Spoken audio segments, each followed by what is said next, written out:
It is the News Blitz with Randy Wang on Talk Radio 790 KABC. We're here every single day from 5 to 6 talking about the local issues that matter to you most and taking your phone calls at 800-222-5222, 1-800-222-5222, your emails at randywangradio@gmail.com, and search for the KABC News Blitz wherever you get your podcasts. There is a trial forming in downtown Los Angeles that could have great implications because it is the first time the big social media companies are being sued for allegedly making their products too addictive for children. What does this mean? Let's find out. Here's a report from NBC LA. Right now, at 3 social media giants on trial accused of addicting and harming children. Good afternoon, everyone. Thank you for joining us. I'm Annabelle Sedano. It's a trial getting underway right now in downtown LA. The biggest social media companies are accused of fueling a youth mental health crisis. TikTok reached a settlement with... It's not the only reason. But yes, you could definitely argue that the brain physiology of children has changed since the advent of the smartphone, and even from then, since the advent of social media, and now how important social media is to everybody's lives. You could definitely argue it has not been good for kids' mental health. TikTok reached a settlement with the plaintiff this morning, and NBC4's... How much money did they give them? And NBC4's Camilla Rambaldi was in court today as jury selection began. She joins us live from downtown LA with the impact of this case. Camilla. Yeah, hi, Annabelle. Jury selection got underway this morning, and it's expected to continue this afternoon. The question at hand right now in this case is if these social media companies are contributing to what a complaint alleges is an addictive crisis in kids. And the lead counsel for the plaintiff in this case says they're asking for transparency and change. And money. And a whole lot of money. Social media and its impact on kids. That is what is at the center of a landmark trial in Los Angeles. A civil complaint claims children are, quote, suffering an unprecedented mental health crisis. It's accusing the company Meta, TikTok, Snap, and YouTube that... Wait. Okay, already I have a problem with this lawsuit. Yes, you can definitely make the argument that social media usage can be detrimental to kids' mental health. But there's two things. One, where are the parents involved? I guess it's impossible to take the phone away from the kids. But more than that, and this one's personal for me, YouTube isn't social media. Stop it. It's accusing the company Meta, TikTok, Snap, and YouTube. I mean, those are some really big companies with some really deep pockets. And yeah, you can make an argument that doom scrolling on Twitter and doom scrolling on Facebook and Instagram and TikTok and Snapchat is one thing, but YouTube is a completely different platform. And by the way, YouTube's been around since 2005. YouTube, and yes, I am a YouTube premium subscriber and I love it. And I do 100% of my show prep on YouTube. And when I'm trying to fall asleep at night, I watch this guy named J Rose play old Pokemon games. It is my sleepy time. Don't you take that away from me. But YouTube is a very different thing. YouTube is just TV catered to exactly what you want. Is it addictive? Sure, the same way that television is addictive, but I think it's very different unless what they're saying is it's being a creator is addictive. Let's try to figure out what this is. It's accusing the company Meta, TikTok, Snap, and YouTube that their platforms are allegedly, quote, addictive and dangerous to young people. Our hope is that this trial will produce transparency and accountability. Mark Lanier is the lead trial lawyer for the plaintiff in this case, known as KGM, a now 20-year-old. Lanier says... So this teenager at the time filed this lawsuit. It's finally getting to trial. But now that he's an adult, we don't get to know who the plaintiff is. They just have initials. Okay. And what did these social media platforms do to him? I wonder. Lanier says TikTok settled the lawsuit this morning and that Snap settled last week. Details of those settlements have not been provided. We're going to give you 50,000 followers. That leaves Meta and YouTube still going to trial. Jury selection for KG. He's not suing Twitter? Guess he's not into that. Jury selection for KGM's case kicked off today. The companies recognized that they were doing the same thing that a slot machine does. Well, yes. Only the returns are way worse. You scroll through social media, but I would argue most of the times you flick up, you're not getting that happy. The company recognized that, in a sense, they were cigarettes for the eyes. The complaint goes on to state that KGM's use of the platforms allegedly led to severe dependency and depression. They need to be responsible to age. They need to be responsible to content. By the way, I got an email here. Maybe what they're talking about with YouTube is YouTube Shorts. Those can be just as addictive as TikTok and other ones, according to Apple Intelligence. Yeah, that's fair, and I should know that because I post YouTube Shorts. They need to be responsible to the addiction issue. Here's legal analyst Royal Oakes weighing in on the potential impacts of this trial. If the jury Hey, it's Royal. If the jury rules against social media, it could send a message. There are hundreds of other cases all around the country that could lead to many settlements. The dominoes could fall, and we could see restrictions on kids' ability to get access to social media. So what will be like what they're doing in Australia right now, where you've banned social media use for anybody under 16? Maybe that's the way to go, but how do you police that? I mean, how are you going to verify somebody's age when they're a teenager and they don't have, the same kinds of IDs that adults have? How exactly do you verify these kinds of things? I mean, the implementation, I don't know. And is that going to work? Day one of jury selection. I mean, if you're singling out these apps, won't another app just immediately break out that the parents don't know about, and then another one and another one? Day one of jury selection. I mean, these apps, you think they're the biggest thing in the world, but they go away pretty quickly. Remember when the big thing was Foursquare? No, you don't, because it's not a thing anymore. Day one of jury selection kicked off. Pinterest? I don't think that's a thing anymore. Day one of jury selection. Vine? Vine was like 10 years before TikTok, and it was the same thing. Day one of jury selection kicked off today, and it's a trial that's expected to last for weeks. Again, jury selection continues this afternoon. In a statement to NBC News, a Meta spokesperson says in part, and I quote, "We strongly disagree with these allegations and are confident the evidence will show our longstanding commitment to supporting young people," unquote. And a statement from Google, which owns YouTube, a spokesperson says in part, quote, "Providing young people with a safer, healthier experience has always been core to our work," adding, quote, "Yeah, YouTube for kids. They have that. Like that program Hey Bear that my nieces get to watch whenever their nails are getting clipped.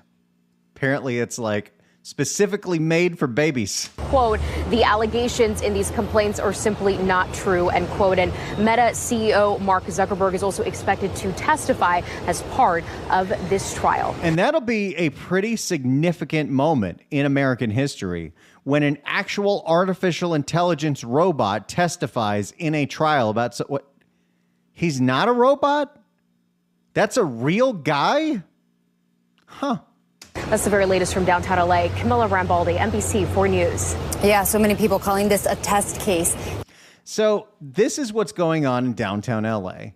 A then teenager is suing all of the big social media platforms because their product is addictive and detrimental to teens' mental health. I mean, look, I'm an adult. This stuff started coming into fruition when I was an adult, and I can tell you it's addictive. Obviously, it's addictive. We're all glued. Maybe not all of us, but I'm definitely glued to my phone. Now, I like to say that I have an excuse because I need to see what's going on in the world for a living. But, oh my goodness, sometimes I just have to wake myself up and be like, stop it. Stop doom scrolling. Find something else that is productive. because there are plenty of productive things we can do with our time. Constantly scrolling through what the breaking news is on Twitter is not productive. It's just not. But there's also the other side of this, and I know this as well. In the last couple of months, I have tried to maintain a bigger social media presence because, that's what you have to do in the world now. You got to be active on all the platforms to keep your name out there and build your brand. And when I started getting into the habit of regularly posting videos again, I was so drilled into it and I was getting so addicted to becoming a content creator that I was constantly zoning out and not paying attention to things that my wife was saying. I was staying up in the middle of the night. I was waking up at 5 a.m. It was, I'm a little better at it now that I've discovered scheduled posts. So I only do that stuff when I have nothing to do. Like sitting and waiting in an airport, great time to post a bunch of stuff. Or, we're sitting in a bar and we've run out of things to say to each other. Great time to start posting stuff. I also, for my own mental health, I have stopped posting vacation photos and videos while the vacation is happening. I need to be in the moment at all times. I will take pictures because it's so good to have those memories, but I'm not posting those until a week later, 2 weeks later. Everything on my social media is from 2 weeks ago. You don't need to know what's live happening in my life, but here, I will share it. Why do I do it? I don't know.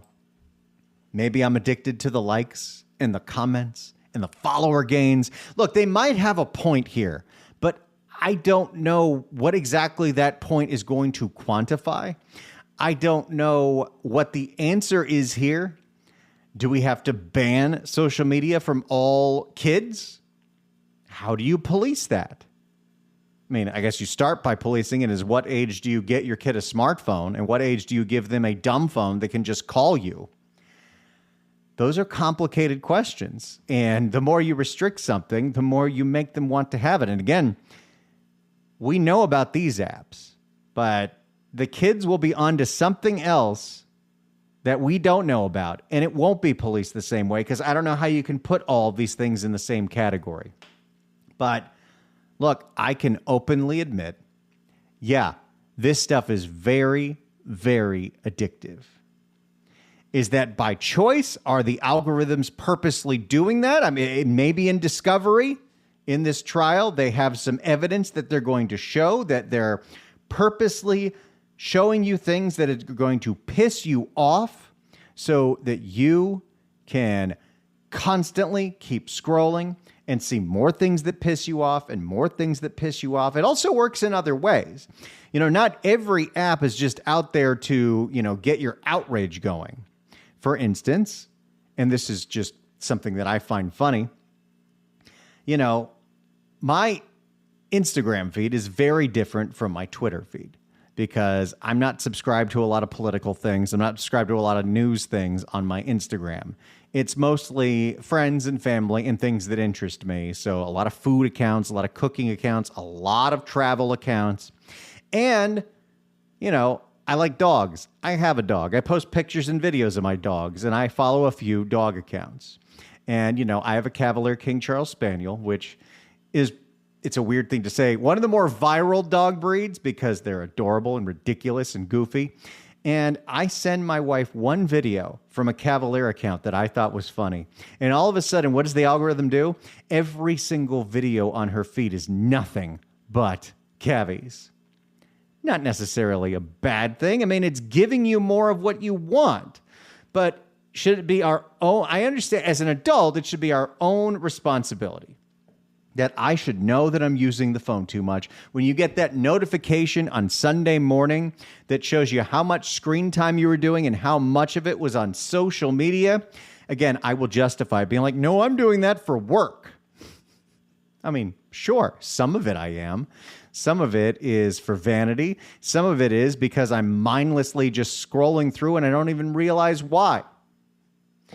But should there be some kind of guardrails to make sure that a developing brain doesn't get hijacked by this stuff? Because if it is manipulating your brain the same way a slot machine does, that's got to be a lot more detrimental to a developing brain than a developed or slightly stunted one, as in, radio.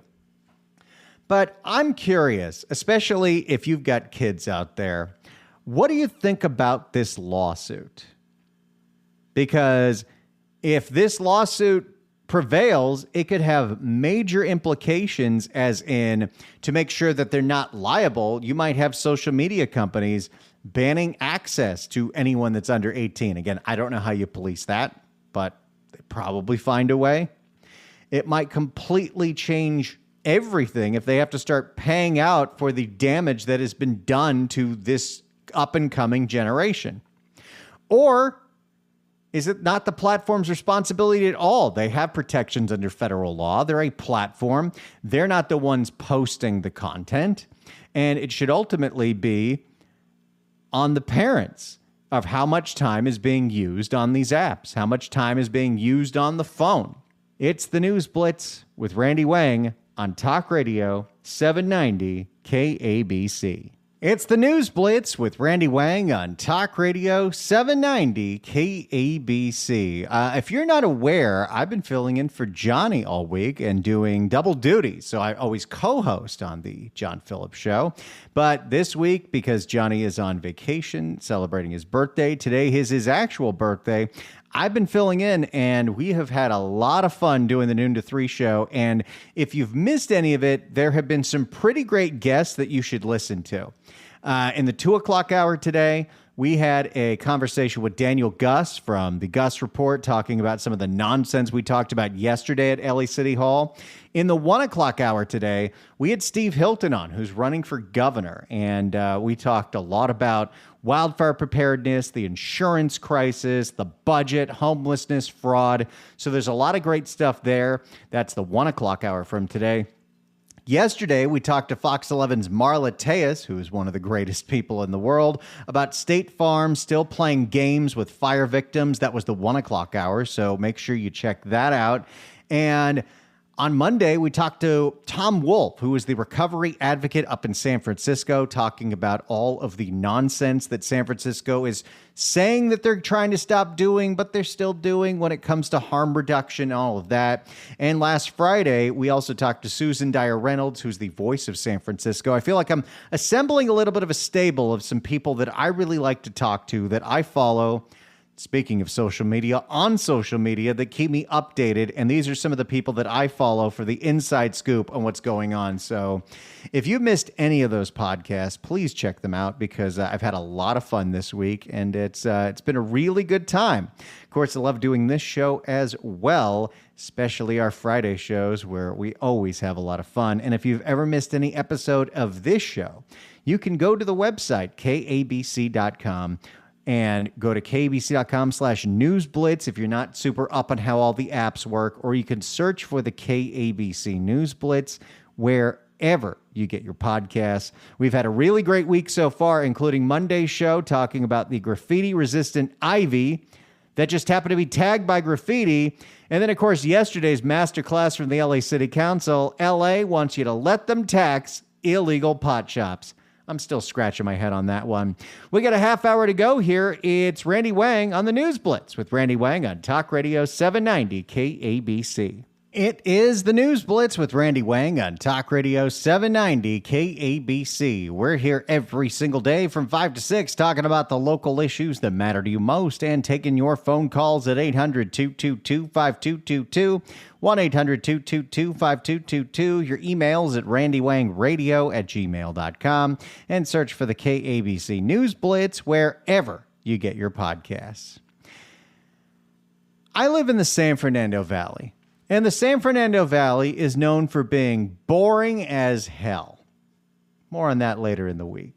But one of the few things that the valley has is we have access to a small little airport that's a little more expensive, but a hell of a lot more convenient if it goes where you're going.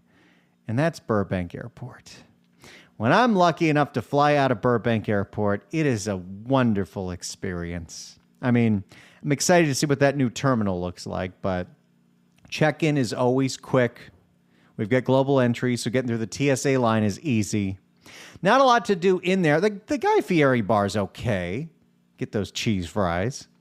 Now, coming home to Burbank has its ups and its downs. One, if you know what you're doing, you get off of the back of the plane, and that's real nice. But sometimes, especially if it's a weekend or it's busy, those two little baggage turnstiles is never enough. And sometimes getting your bags at Burbank can take forever, which is why I don't call for the lift until already one of the bags has come down. But Burbank Airport is in the news, and not for a good reason. The National Transportation Safety Board is considering that Burbank might be a hotspot for a mid-air collision because of how close the airspace is to Van Nuys Airport, where all the helicopters are. What is this? Should we be worried? Do we need to freak out? Don't worry, Fox 11's Ed Laskos is here. The chair of the National Transportation Safety Board raising serious concerns tonight. Could the Hollywood Burbank Airport be at risk for a mid-air catastrophe? Good evening, everybody. You're watching LA Live News Tonight. I'm Marla Tejas. Thanks for joining us. I'm Christine Devine. The National Transportation Board is voicing concerns that the Hollywood Burbank Airport could be the site of the next mid-air collision. What's behind the chair of the NTSB speaking out? Let's go live to Fox 11's Ed Laskos. He's there in Burbank at the airport with more tonight. Ed? And Marla, that dire warning coming from the very top of the NTSB, the National Transportation Safety Board, urging the FAA to do more when it comes to safety involving airplane traffic, helicopter traffic. And they say that growing threat is why this is a hot spot, the Hollywood Burbank Airport. And Burbank already is an interesting airport because it has, I don't know if it's the shortest runway, but it is definitely a very short runway. So sometimes when you're landing on your Southwest or your American flight, hitting that runway can be a little rough. And then they got to really hit the brakes because there's not a whole lot of room or they're going to start crashing into houses. The Hollywood Burbank Airport for a possible mid-air collision. Scary. Yeah, I know it is. Joe, let's get right into the story, will you? There is the main entrance here to Hollywood Burbank Airport. Busy the last couple of hours, picking up flights coming and going. And yeah, you bet passengers have been talking to us saying they heard about that dire warning. Yeah, that's the last thing you want to hear as you're going to the airport for a little trip. You know, Burbank Airport flights usually aren't that long. Yeah, I know they can fly to New York, but you're probably flying to Texas or you're flying to Arizona or Vegas, or New Mexico. They heard about that report. Maybe Portland. They heard about that report. It certainly has their attention. To the video we go. Check it. When you're talking about the Hollywood Burbank Airport, I can tell you that it has reported 6 near misses when it comes to mid-air collisions. 6 of them reported in the past 5 years. All of this. That's quite a lot. All of this as the NTSB is holding some very important hearings in Washington, looking into that deadly mid-air collision January of last year. Remember that one? Outside Ronald Reagan National Airport in Washington, D.C., when an American Airlines jetliner collided mid-air with an Army Black Hawk helicopter. 67 people died that night. And that is the growing concern when you have that mix of airplane traffic as one of the big jets takes off. You're wondering if it was really at Burbank. He's at Burbank. Airplane traffic as one of the big jets takes off here now, and helicopter traffic. And the hot spot here, let's break it down for you. You have Hollywood Burbank Airport sharing a relatively small airspace, but yet a very busy airspace with nearby Van Nuys Airport. And Van Nuys is obviously, it's not a commercial airport. It's a private airport, but it is increasingly busier because there's a lot of people that have private jets, but also it's the airport where a lot of the traffic helicopters take off from. It's the airport where some of the LAPD helicopters take off from. I should know. They circle around my neighborhood a lot. And nothing makes you feel comfortable going to sleep like hearing it go around and around and around because they obviously haven't caught whatever guy they were chasing. Lots of planes, flights coming through here at Burbank. Over in Van Nuys, you have a heavy helicopter volume of flights going and forth. And that tight airspace is why there's a concern for a mid-air collision. Let's pick it up and listen to the top of the NTSB and her warning. Here it is. Last thing you want the NTSB discussing is your airport. Commercial airlines have called me to say the next midair is going to be at Burbank. and nobody at FAA is paying attention to us. So whether it is involving helicopters or not, people are raising red flags. And why aren't people listening? And gosh, you remember when we were going through the shutdown, and one of the things was the air traffic controllers weren't getting paid. At one point, there was nobody manning Burbank Airport. They were doing it remotely from San Diego. The FAA has to ensure safety. It is concerning because, you put your trust in the FAA and that the airports are safe. And for that to be such a major issue, to be overlooked, is really disconcerting. Especially you. I mean, you fly Burbank Airport often. Oh, yeah. In fact, the flight here on Delta was delayed, so because of flight, airplane issue, but we've gone on a different one, and it was fine. But, yeah, it is always a concern. You always do get a little antsy, but you're like thankful. I've had plenty of times where you had a deplane because, there's a mechanical issue, and you're like, this is frustrating, but I'd rather be on a different plane than them chance it with that plane. That being said, did I tell you what happened when I flew back from New Mexico in the middle of that big storm over the weekend? Now, it didn't hit New Mexico particularly hard, but it was snowing. And I had never in my life taken off from an airport in the snow. And it takes a while, especially a small airport at high elevation. And first off, the flight was delayed an hour and we didn't know why. We thought, oh no. I mean, the plane's there. We saw the plane, so it's not like the plane's getting there late. But apparently, because it's such a small airport, it's Santa Fe Airport, the pilots were asked if they could move these other two planes that were blocking the runway because they didn't have any pilots, so they did that. Then we all get on the plane, and it's one of those little tiny American Eagle planes. And we see them with like a broom trying to brush ice out of the engine. Then as we get on the plane, we're sitting on the tarmac for quite some time. We're like, probably pretty soon. We'll probably take off pretty soon. They're like, well, now we're going to have to de-ice the plane. So they have this truck coming. It almost feels like you're at a car wash because you see all this liquid dripping down the side of the windows.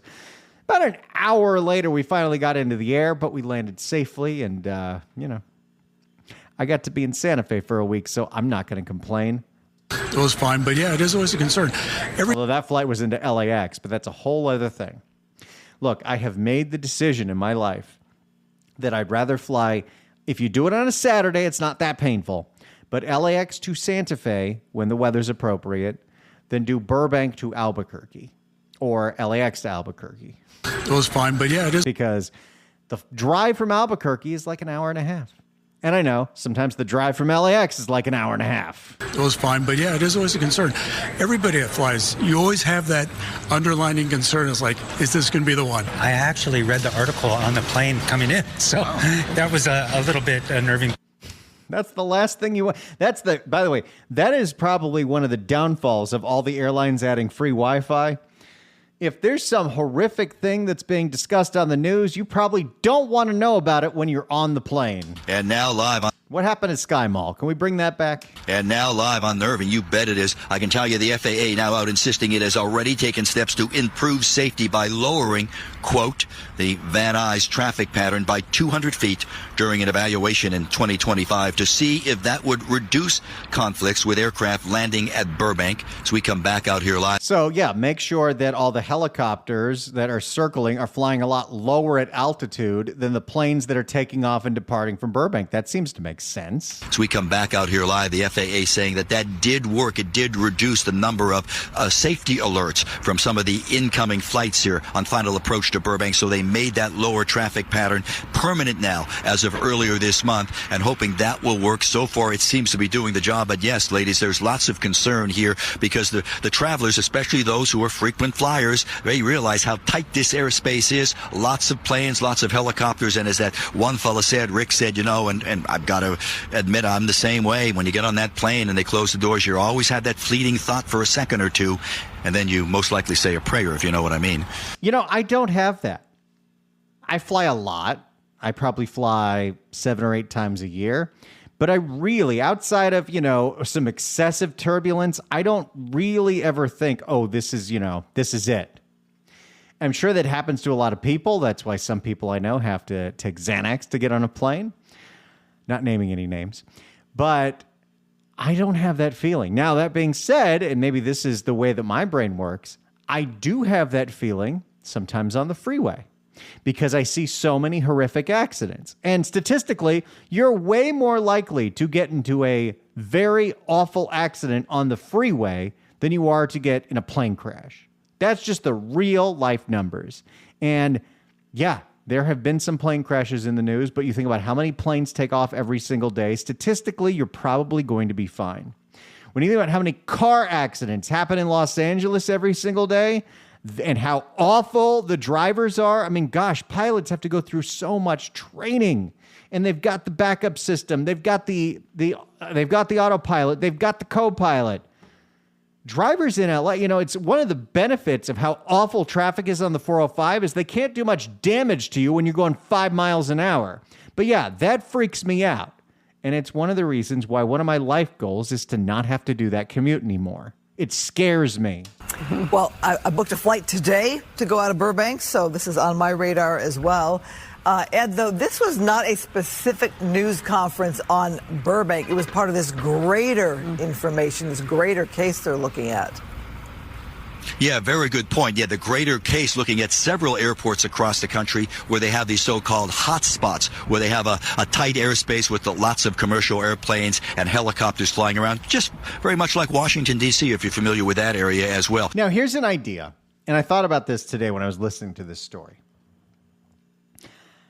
Look, I don't know at this point how effective the LAPD helicopters are. I also don't know how necessary they are or how necessary the news helicopters are, the ones that track traffic or the ones that follow high-speed chases. And not to knock what we're doing, but couldn't we be doing all of that with drones now that fly at a much lower altitude? Maybe.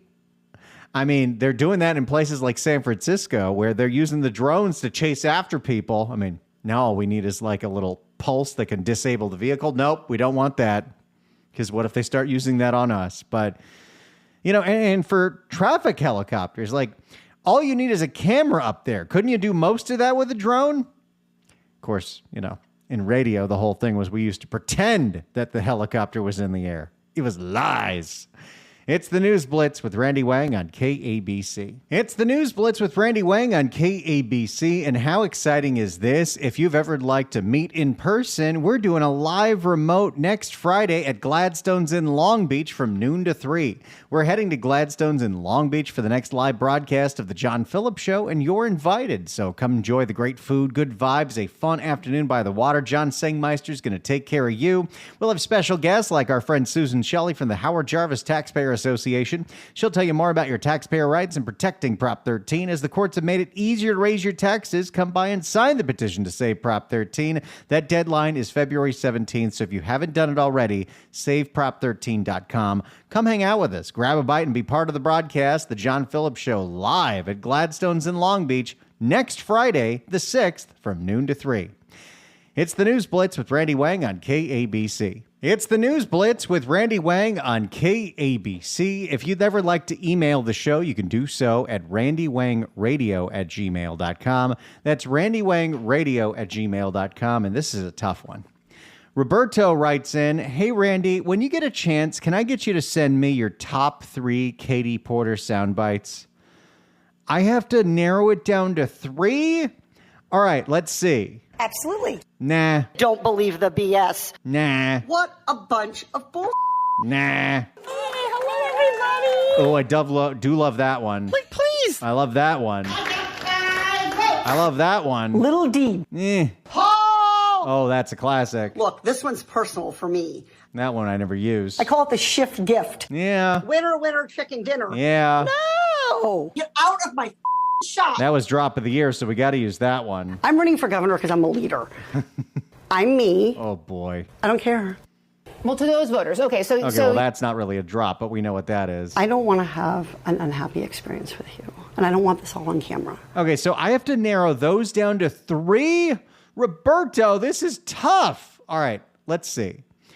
Number 1, I think we got to put in there Katie Porter high pitch. Hey, hello, everybody. I think that's the first Katie Porter drop that I ever grabbed. So Katie Porter high pitch is going in there.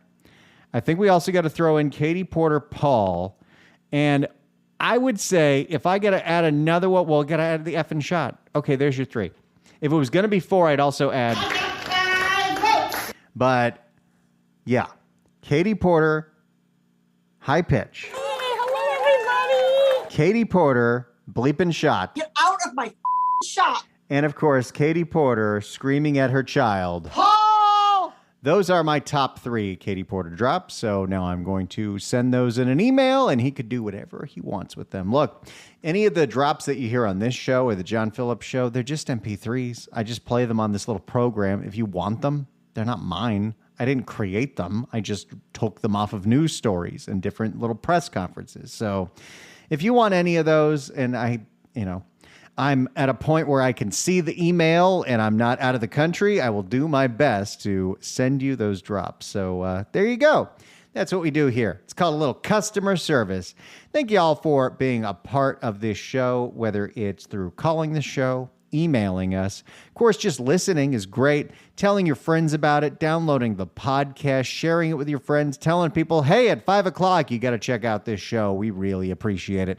It's the News Blitz with Randy Wang on Talk Radio 790 KABC.